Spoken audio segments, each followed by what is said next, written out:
Here's the Sicha of the Rebbe, Parshas Vayikra, Tav Shin Nun Aleph, which means 1991. And that year, it was a Shabbat that they took out 3 Sefer Torahs. It was Shabbat Vayikra. It was Rosh Chodesh. And they also read Parshat HaChodesh. So Vayikra, we're learning about in the Mimer now, that God called to Moses, and the whole idea of the sacrifices. We haven't gotten to that yet. We'll learn a little bit about that in the Chumash class in the afternoon. And there is Rosh Chodesh. Rosh Chodesh, especially the month of Nisan. Nisan means miracles of miracles. 2 nuns. Nisi Nisim. Rosh Chodesh Nisan.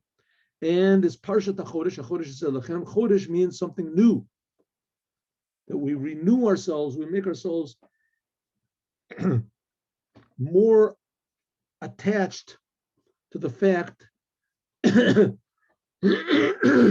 God wants a new world. And so we act in a different way also. So let's go. That's what we're learning now. Yesh Lomo, we can say,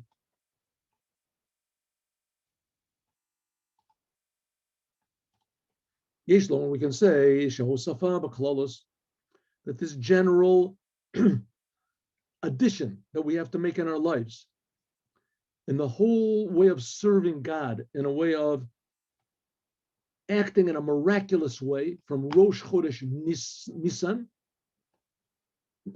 Kashura, this is also connected to the Nasi Shehikriv Bo B'Yom. Okay, we talked about this before, we'll talk about it again. When the Jews were in the desert, so they got out of Egypt on the 15th day of the month of Nisan. And then almost 1 year later, on the first day of Nisan, but the next year,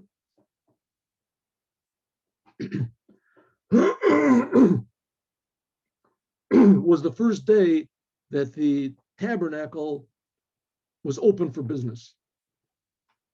And that was when they started bringing actual sacrifices. Well, the first 12 days, the ones who brought the sacrifices were the chiefs of the 12 tribes. Each tribe had his own chief. It had Nasi, the Nasi of the tribe. And this Nasi of every tribe, he brought sacrifices, inauguration sacrifices. And they all brought each one brought exactly the same thing.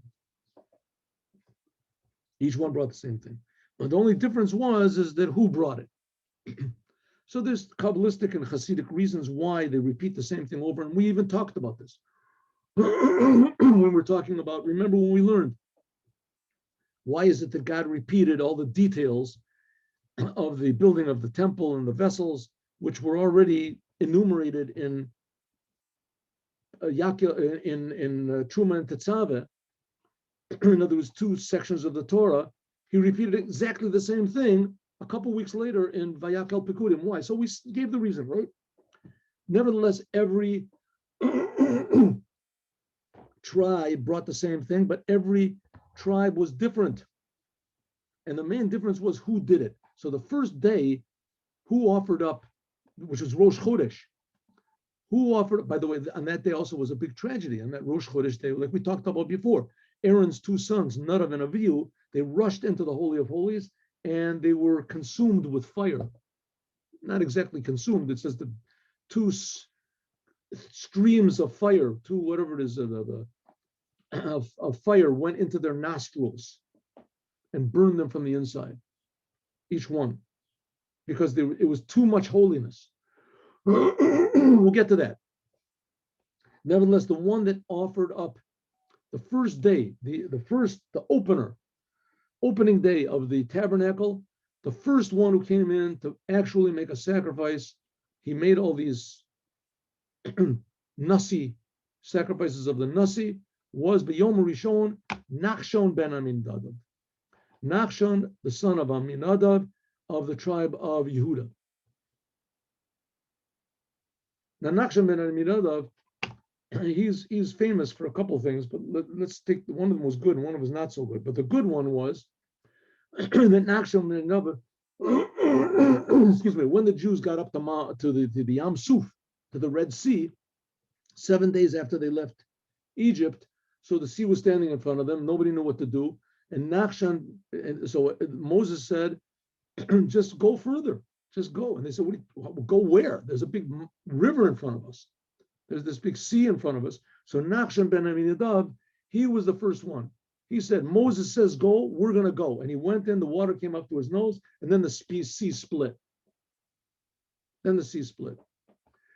So that was happened back then. So who was the first one? He became the leader. He was the leader of the tribe of Judah, Yehuda. And he was also the first one to make his sacrifice in the tabernacle. The reason it was called Lamate Yehuda. It says, Hikri with Korbano, Nachshon ben Aminadav, Lamate Yehuda. It says, the tribe of Mate. Now the others don't say that. The others say B'yom Hasheni, the Nasi, the leader of this particular tribe. It says that which tribe he was a Nasi of. By Nachshon ben Aminadav, it doesn't say what he was the Nasi of. It doesn't say he was the leader of this tribe. It just says Nachshon ben Aminadav that he came. He represented the tribe of Yehuda. In other words, the thing that's being stressed here is him, the person, Nachshon ben Aminadav, and he represented this tribe. All the others that says B'yom Hasheni, he Nasi, the leader of the tribe of Yisachar. It says the Nasi of which tribe, and here it doesn't say the word Nasi. Why?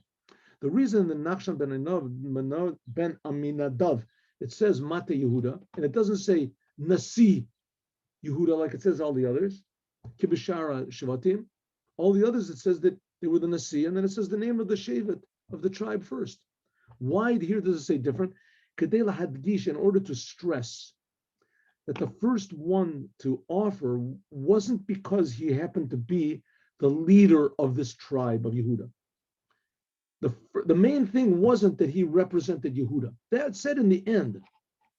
The main thing is Malat Atzmo, the highness of this person himself. The reason he was the first was because of not which tribe he represented, but who he was. Lama Nikra Shemo Nachshon. Why was he called Nachshon? Al Shem, because Sheyored Techila, he went first, the Nachshol Shebiyom. He was the first one that went into the current of the sea, of the Red Sea. It's really the Reed Sea. Namely, what does it mean? Malat Masud Nefesh. That he gave away all of his will to Moses. A normal person doesn't do crazy things like that, right? There's a river in front of you. You have to get someplace where the other side of the river. What do? You get a boat. You get a boat. You build a bridge, right? You do something. You make whatever is a swimming fins. You do something. You grab onto a board, and you try to float across, right? Not him. He just walked. He walked into the river. And whatever would happen, would happen. Milet Masirut Nefesh. This is self-sacrifice. He threw caution to the winds. Whatever Moses said, that's what he was going to do. What was going to be the outcome? That's up to God. I just do what I'm supposed to do. What happens is not up to me. He's going to die. He doesn't want to die. But on the other hand, he's not even thinking in those terms. I'm not even thinking about what's going to happen. I'm thinking of one thing. We have to get the Torah. The only way to get the Torah is to walk. I'm walking. Walked into the river. This is totally abnormal, above all sorts of limit or measurement. This is what's called Hanaga Nisi. That's what the Rebbe means, that we should act in a miraculous way, not to make any calculations about what's going to be the result, only to do what's right. You have to know what's right, though. You can't just do anything that comes up and pops up into your mind. This is a message from the Lord to me. That's insanity. And that's called normal insanity. That's a regular, normal, crazy person. They have institutions for this. Here we're talking about a wholly different type of insanity, a holy insanity, one according to the Torah. That's why the Rebbe stressed so many times you have to have a rav, and you have to have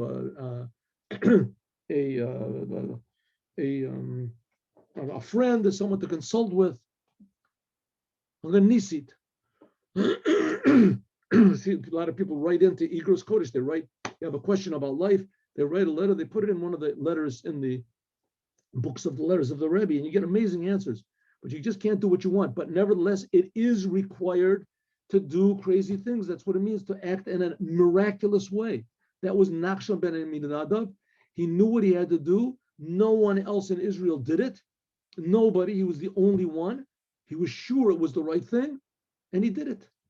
What was going to be? He was going to die. Okay, that's not his concern. And it ended up that not only did he not die, the sea split in his merit, and all the Jews went across to receive the Torah. This is especially in giving charity in a way which is above limit.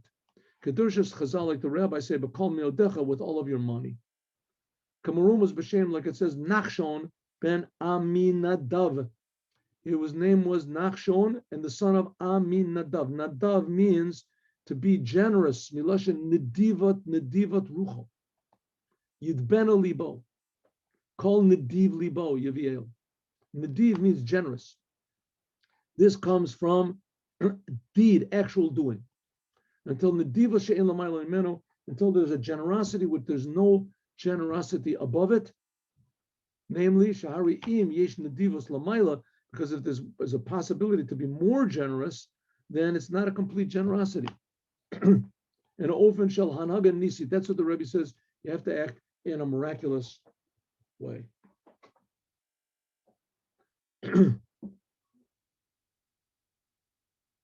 So especially in charity, and let's not only talk about monetary charity. Giving money, of course, you have to give money charity.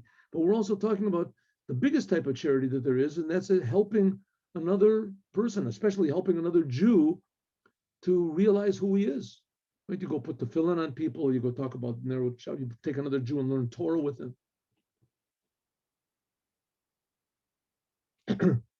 And also to talk about this is the complete service of the month of Nisan by Nadav and Avihu. Nadav, it's same thing. Nadav and Avihu, like we said before, Yesh Lomar, we can say that Nadav and Avihu is relevant to each and every Jew. Now, Nadav and Avihu, it says that they didn't, they went against God's will. But nevertheless, Moses said that they were the holy ones, the Karavaya Kadesh. It says that Nadav and Avihu, they were like too holy, too good. They also had this attitude of not caring about what's going to be. They just wanted to be close to God. The problem is that they didn't do really according to what God wanted. True that their movement toward God was good, but they were supposed to come close to God in order to come back into the world and utilize it. It says that they weren't married, that they were intoxicated with godliness. They should have come back into the world, gotten married, have children, have a family, and still at the same time be crazy for God. And they didn't do that. But nevertheless, we can learn from their enthusiasm and their attitude about wanting to serve God without any calculations. Shahu, that's what Nadav is. Nadav and Avihu. Nadav means generosity. Avi, Avi means he is my father. This refers to Nadav, which is before him, namely that Nadav, generosity, is the father, that from it comes everything in service of God in a way of miraculousness. This is the way. Nadav, generosity above normal, in other words, wanting to benefit others This is the Avi, the father, who of serving God. And this is it. The Yesh Lo Sif, and we can also add on, Shanhag and Nisi, that if we act in such a miraculous way of being concerned only with what's right and not what the results will be, the Makri B'Yom Rishon, then the one who sacrifices on the first day will be Nachshon ben Aminadab for the tribe of Yehuda. This is also Bittul V'Hafichos Inyanim Abilti Mitzuyim. This will also do away with all negative things. By means of self-sacrifice, that Nachshon ben Aminadab, that he went into the currents, he went into the current of this raging sea, that by means of this, there was nidbatel, there was eliminated this Nachshon, the raging sea. What it means, the sea was so threatening, all of a sudden he went into it. What happened? It split. Nikra Yam. The whole sea split. There was no problems anymore. Hainushin is Batalahelam Vehester. Namely, all the concealment, all the problems of the sea. Namely, what is in general, what is the sea? It hides everything inside of it. The same thing, this world is like a big sea and a raging sea. Mayim Rabin. It conceals the godliness which is inside of it. It conceals the godliness which is inside of us. All of the forces of evil, there were this and there was bad in front of them, all the sides. And what happened? The Jews got up to Yam Suf and everything around them was just bad. There was the raging sea in front of them. The Egyptians were attacking them from the rear. The desert, which is formidable desert, there was scorpions and snakes was to the side of them. Right? Where could they run away from? They couldn't. If they wanted to run away, means they had to run outside of the clouds that were protecting them. What were they supposed to do? It says as soon as Nachshon went into the sea, all of the problems went away. The sea split. Eventually, the sea also drowned all the Egyptians behind them. They didn't have to go outside of the cloud of glory. Which means that the sea became higher than the dry land. If there wasn't the sea, then there wouldn't be a miracle. They would have just walked regularly. They wouldn't have felt the miraculousness of God, and the Egyptians would have been hot on their trail the whole time. So it ended up that the sea, which was the worst problem, became the best thing. This is the revelation of the hidden world, which is above the concealed world. So that's what we learned before in the Mimer, right? That God makes darkness his hiding place. And by means of this, by means of acting in a way of Nachshon ben Aminadab, doing what the Rebbe says without any calculations, doing it in a pleasant way, in a nice way, but still without any thinking about, what's going to happen to me if I do. By this, not only does it successful, but it does away with all of the opposition, and even more, it transforms it. It reveals that the opposition, inside of the opposition, was really, it's like the cloud that was covering over the tabernacle. The inside of this cloud was really a tremendous revelation. The sea, which covers over everything, turns into dry land, which reveals everything. And by means of this is the real idea of why the Jews were taken out of Egypt. Namely, not to just go out of this political place called Egypt, and that we have sadistic policemen telling us what to do, and we just left that. Now we're free, right? We're free. It says no. It means that the person inside of himself is willing to jump out of his own worries and fears in order to serve the Creator. Says similarly regarding charity. That's nadav, nediva slave, aminadav. It says the chipra, the tzedakah, says that there's forgiveness by means of charity. Miloshin kapara. Sha'al yadezeh, by means of this, it has negated all of the negative things until it transforms to good.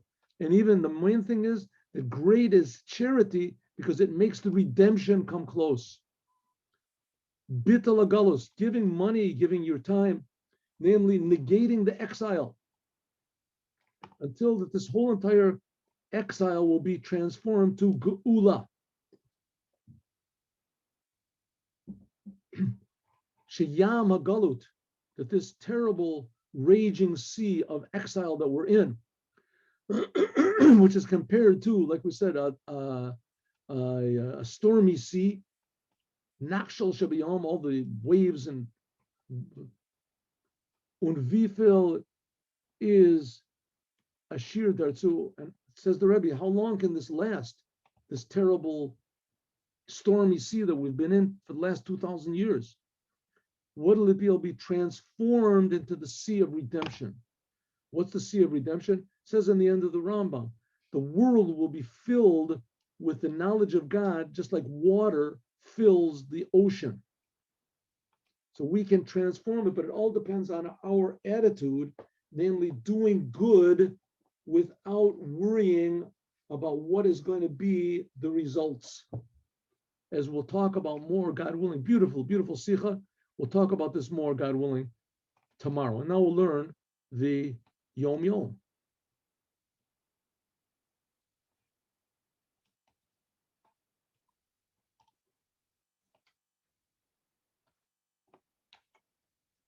I think we did this in English, right?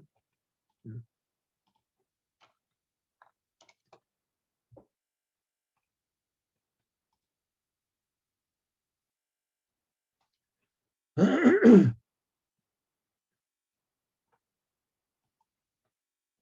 Among my father's, maybe I should make this a little smaller. Let's see if I can do this here. Oh.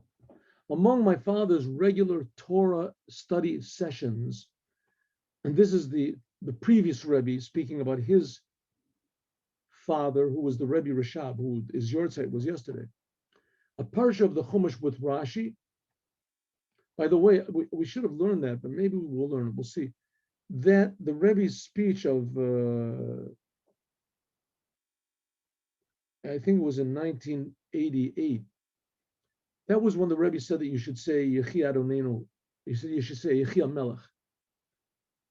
That's when the Rebbe said that by saying "Long live the King," and the Hasidim understood that you should say "Long live the Rebbe, King Moshiach," that this makes the Mashiach come closer. That's where this idea in Chabad comes, and people say Yechi Adonenu, Reinu Rabbeinu. It was a speech of the Rebbe on Beis Nisan. Beis Nisan. We'll have to look. Maybe we'll see. Maybe we'll learn it. Okay. Among my father's regular Torah sessions was a parsha of Chumash with Rashi every day, and he also used to say Tanakh, the prophets and the writings by heart. A chapter each of Torah, Nevi'im, and Ketuvim.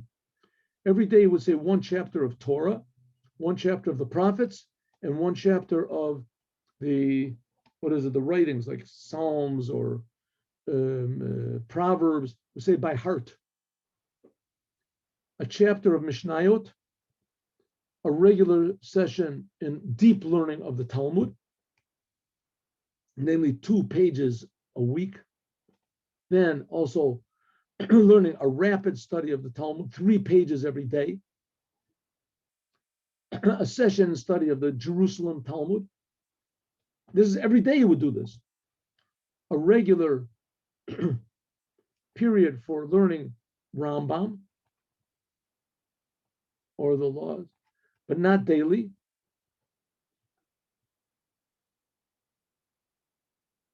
Right. Regular for learning the laws. In other words, it's called poskim. But this he wouldn't do every day. In the course of the year, he would finish the entire Midrash Rabbah.